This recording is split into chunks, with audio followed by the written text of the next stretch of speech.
What's up, guys? This is Nick from Arch City Poker, and in today's vlog, going to be continuing the How to Beat Live Low Stakes Poker series. Today's topic will be on bluffing. Had a couple requests for this topic, so let's get right into it. Now, your bluffing frequencies are going to depend on your opponent's frequencies. This is going to be a general blueprint for most live low stakes player pools, and as far as the player types go, which I'm about to discuss. So the more reads you guys make, the more info you pick up. Obviously, the more you can adjust your strategies and your counter strategies. But I think for the most part, this will be a pretty good general blueprint. So as far as loose passive players go, pre-flop and post-flop, you're not going to really be bluffing them all that much. If I guess not often, if ever, you're really going to be decreasing your bluffing frequencies and increasing your value betting frequencies. These players tend to overcall, and therefore bluffing them will really just generally be minus EV in most spots. In poker, obviously, especially in live low stakes poker, it's all about really exploiting your opponents, and you don't exploit them by bluffing. That's not where the money's made against these players. So that's pretty much going to be it for the loose passive players, but we'll move on to the loose aggressive players. Against these guys, as far as bluffing pre-flop goes, you're going to want to use a higher 3-bet frequency, in my opinion. And I covered this a little bit in my last vlog, which was how to deal with loose opponents. But you'll use a linear or polarized range based on how they continue versus your 3-bet. If they tend to call pretty much almost every time that you 3-bet them and continue, then you're probably going to want a more linear range, like more good hands, basically, like king, queen suited, ace, jack offsuit, eights, nines, tens, stuff like that will work out pretty well. So like a more linear range. If they tend to, open very wide and very frequently from all positions on the table, but then they tend to fold to you when you 3-bet very frequently, then in theory it makes sense to be a little more polarized. You're going to want hands that are more near like the top of your range, like the very top, and then you're going to want hands that are basically just straight up bluffs. You want to be kind of balanced and polarized against a player that'll fold a lot to you in that spot, because it doesn't really make sense to waste your post flop value with a hand like king queen suited or ace jack.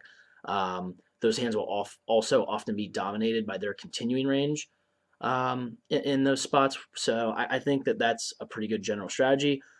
You should also consider 4-betting against these opponents a little more frequently. And I know that that's probably a scary proposition and thought process for a lot of you that have only played live low stakes poker. But the thing is, these loose aggressive players, they like to 3-bet at pretty high frequencies. And when they face a 4-bet, they pretty much will just fold, because it's almost always like aces or kings. Opponents will only 4-bet against them with those combos in live low stakes games for the most part. And because of that, these loose aggressive opponents, they will be defending pretty poorly against these 4-bets. So I would say increase your 4-betting frequencies a little bit for value and with some bluffs. For example, I guess if you guys want me to give you a couple combos, hands like any ace X hand really does work out pretty well. Hand like ace 10, maybe a hand like ace 5 suited, ace 3 suited, those hands tend to work pretty well. So yeah, just consider increasing your 4-betting frequencies a little bit more against these loose aggressive 3-betters. They will be folding to you often, much more often than you would think they would be, basically. So moving on to post flop, increase your bluffing frequencies in spots where your range is going to be really strong, like where you have a range advantage. Basically, a range that's made up of strong hands and draws. These loose aggressive players, they tend to rely on info gained from opponents that play very ABC or straightforward against them. Like, opponents will often tighten up. They won't know how to adjust to the increased aggression from these types of players post flop. So I would say that they will tend to overfold you in these spots. Because of that, I would definitely mix in hands that are definitely a little bit weaker, like hands like gutters with overs, maybe even just some pure gutters.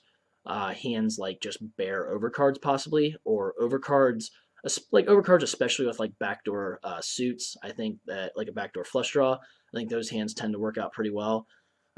Even in some spots where maybe, let's say it's like a queen 6 deuce rainbow flop, and whether you're the pre-flop raiser or not, if you have a hand like 8-7 suited, that has a backdoor open ender and backdoor flush draw, that hand actually could work out pretty well as far as going for like bluff check raise. Let's say if the loose aggressive player had the initiative post flop. So I think just overall, if you can represent pretty much like a value heavy range, then go for a bluff against these players because they will use that info as if, it's they're going to basically treat you like you're one of the other players in the player pool. And they are going to take that as a very value heavy range. So they're going to be overfolding to you in these spots often. So I would say that would definitely work out for you guys pretty well.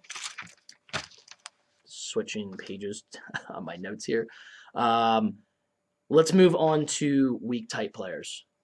Bluffing pre-flop, you're not really going to be three betting them light, I think, with real high frequencies because when these players open raise pre-flop, they tend to have really strong ranges. They're really limping a lot of their range, so I would say probably avoid that. However, you want to widen your open raising ranges and like how you ISO them basically, because you want to set up bloated pots post-flop to where they tend to overfold to turn and river barrels or just turn and river bets, period. These players, they do not want to play for stacks if they don't have anything close to the nuts. So I would definitely say widen your pre-flop opening ranges, set up some bigger pots post-flop to make it really hard for them to commit on the turn and river. Post-flop, I would say definitely just increase your betting and like bluffing frequencies when checked to. These players don't tend to balance their strategies that well at all, or their strategy and like their frequencies, I should say. When they check, they tend to be very weak and very capped. They're not going to be really mixing in, hands like two pair plus all that often, if ever. So I would definitely say increase your bluffing frequencies there. I would definitely say increase your bluffing frequencies on any like scare card, I guess. Like any card that's dynamic, like a card that really changes the nuts. They tend to overfold significantly to these cards. They tend to not defend well in these spots. So definitely increase your bluffing frequencies in those spots against the weak tight players. Against, I guess, tight aggressive players, I would say increase your bluffing frequencies pre and post flop because tight aggressive players like to basically bet fold. They like to open raise, but they usually like overly respect three bets. So I would definitely say three bet them more often. Pre-flop, especially in position, because they are usually very positionally aware and they do not want to play a three bet pot out of position with you. They basically have taught themselves that. They've read it like in books and in articles online. They don't want to play three bet pots out of position with you. If stacks are deeper, they especially do not want to get really involved in that kind of pot. I think that in theory, and I did state this a little bit earlier in the vlog, but I think these tight aggressive players, because they tend to overly respect three bets, I think you should probably be a little more polarized with your three betting range. Have hands that are at the very top of your range, and then have some hands that are just basically pure bluffs. And I'm not saying in these spots that you guys can't ever add in hands like king queen suited or like ace jack or something, but I just think if they're going to basically overfold you in this spot and only continue with hands that would dominate hands that you would use as part of a linear range, and there's no point in using a hand like king jack suited or whatever. So I would think in theory be a little more polarized, but definitely increase your three bet light frequencies against these types of players because they will tend to overly respect you in that spot. Post flop, I would say definitely bluff raise C bets on boards that basically you either have like the range advantage on, or if it's a flop texture or board texture that your opponent doesn't have like many value hands, like a board that he just doesn't smash with his range. I think that that these opponents tend to, like these tight aggressive opponents tend to over C bet.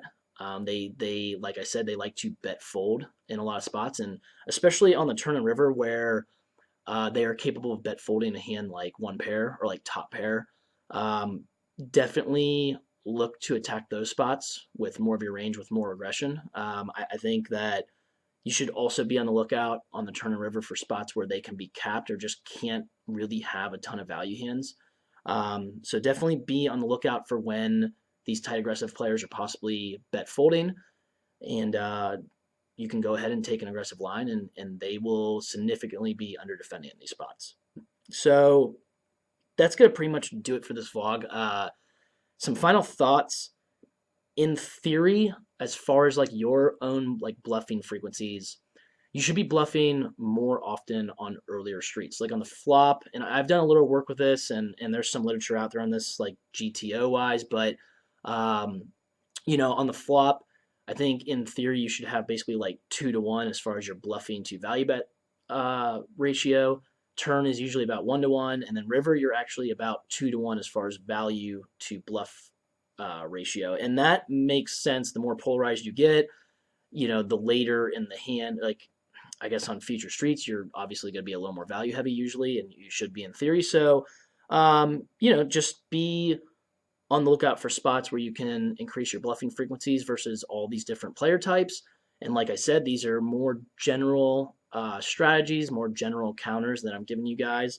I think that just always remember to make reads, make adjustments as you pick up more info, and you guys should be well on your way to being more efficient with your bluffing frequencies and being able to make some more money. So, if there's any questions or comments, as always, definitely send them my way in the comment section, and I'll do my best to respond to you guys.